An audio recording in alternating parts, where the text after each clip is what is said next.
Good morning, students. I am Sai sir with your English classes. How are you, beta? I hope you will be fine. Okay, last time we have finished our third chapter, Discovering Truth,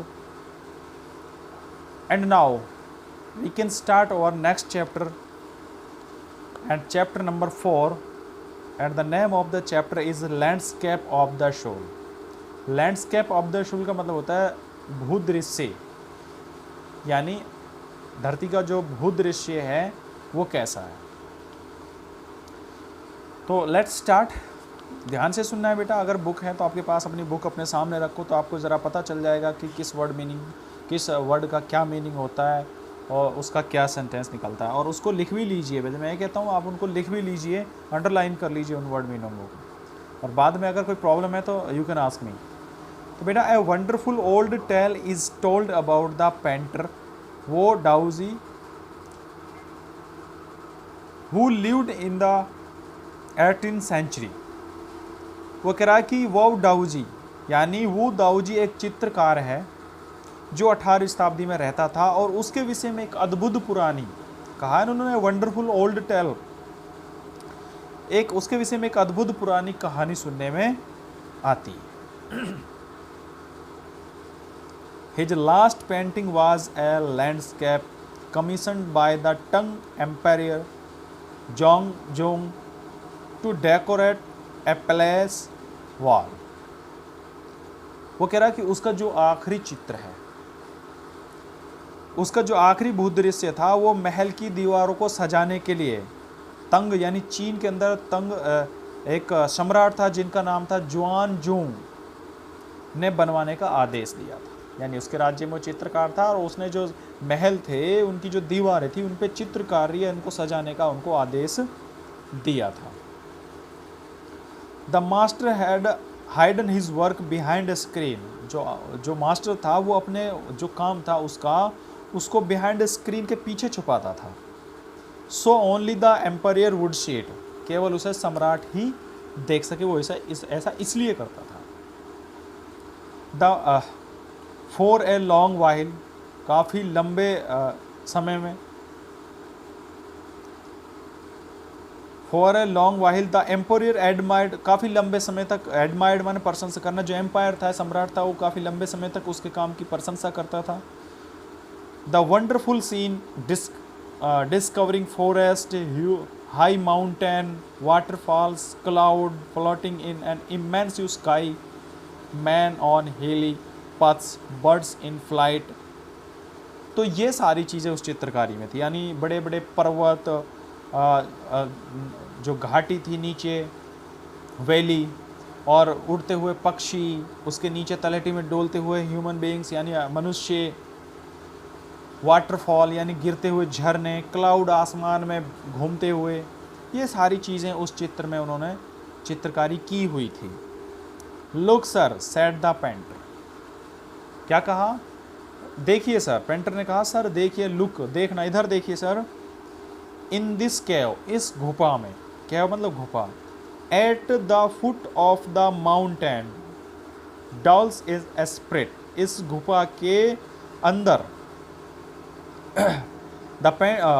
look sir said the painter, उसने कहा कि sir इसको देखिए, इस गुफा को देखिए, in this केव, इस गुफा के अंदर, at the foot of the mountain, इस फुट यानी माउंटेन यानी जो पर्वत है उसकी जो तलहटी है उसके अंदर, डोल स्प्रेड यानी एक आत्मा रहती है, एक परी रहती है, या एक उसकी आत्मा रहती है।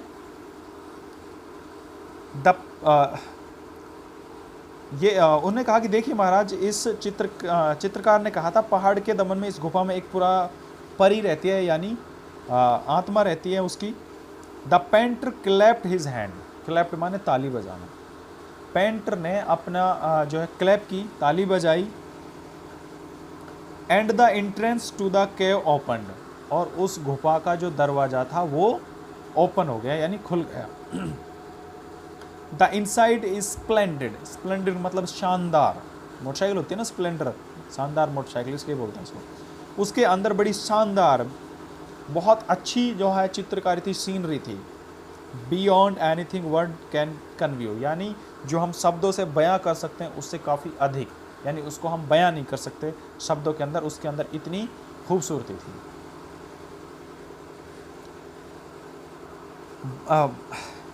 द पेंट हाँ, please let me show your majesty the way, वो कह रहा है कि कृपा करके please let me show your majesty, कृपा करके मुझे आदेश दीजिए, अपनी वो दीजिए मैजेस्टी द वे, रास्ते के अंदर। The painter entered the cave, वो जो पेंटर था वो उस गुफा के अंदर चला गया।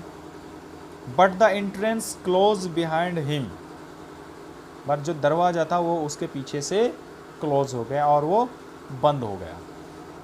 And before the astonished, astonished का मतलब होता है आश्चर्यचकित। And before the astonished emperor could move or utter a word the painting had vanished, vanished मतलब गायब हो जाना। The painting had vanished from the wall, यानी आश्चर्यचकित होकर वो सम्राट इतने कुछ शब्द बोलते, इतने वो सब कुछ जो पेंटिंग थी वो सब कुछ वहाँ से गायब हो गई। Not a trace of wow डाउ, जिसे ब्रुस वाज लेफ्ट, यहाँ तक कि जो वाउ डाउजी पेंटर था उसकी ब्रुस भी वहाँ नहीं बची। And the artist was never seen, और उसके बाद उस आर्टिस्ट को कभी नहीं देखा इन दिस वर्ल्ड, इस संसार में उसको उसके बाद कभी नहीं देखा था। तो ये बेटा हमारा फर्स्ट पैराग्राफ हो गया है। इसके बाद नेक्स्ट देखते हैं हम। Such story play an important part in China's classical education, वो कह रहा है कि वास्तव में इस तरह की जो कहानी है चाइना की जो एजुकेशन में उसमें बड़ा इंपॉर्टेंट रोल प्ले करती है। The book Confucius and Zhuangzi are full of them, दो हैं राइटर्स हैं, मतलब कन्फ्यूशियस और जुआंगजी की किताबें इनसे भरी पड़ी हैं। They help the master to guide their disciple in the right direction, वो कह रहा है कि ये जो किताबें एक तरह से मास्टर की मदद करती हैं कि वो अपने जो शिष्य हैं उनको सही रास्ता दिखाएं, उनको सही रास्ते के ऊपर ले जाएं। Beyond the anecdote they are deeply revolving of the spirit in which art was considered, वो कह रहा है कि कहानी से हटकर वे कला की भावनाओं को प्रस्तुत करती है। कॉन्ट्रास्ट दिस स्टोरी, बिल्कुल इस कहानी की तुलना में, कॉन्ट्रास्ट दिस स्टोरी और अनोदर फेमस, एक और प्रसिद्ध, one about A painter who wouldn't draw the I of dragon, एक और पेंटर था, नाम नहीं बताया उसने इसमें, कि वो एक और इसके बिल्कुल कॉन्ट्रास्ट एक और राइटर था, फेमस हुआ था, उसने एक ड्रैगन की आँख को बनाने से इसलिए मना कर दिया था, was the I of dragon he had painted for fear it would fly out of the painting, उसको ये डर था कि वो आँख इतनी एक्चुअल में ना बना दें कि वो उस आँख को पाकर वो ड्रैगन जो है वो पेंटिंग से निकल कर उड़ जाए, इस डर से उसने उसकी आँख बनाने से मना कर दिया। With an old story from my native Flanders that I find most representative of western painting, मेरे देश के फ्लैंडर्स की एक पुरानी कहानी को मैं पाश्चात्य चरित्र का प्रतीक मानता हूँ। तो बेटा इस वीडियो में आज के लिए इतना ही, इससे अगला जो पैसेज है वो हम नेक्स्ट वीडियो में पढ़ेंगे। आज के लिए इतना ही, थैंक यू वेरी मच।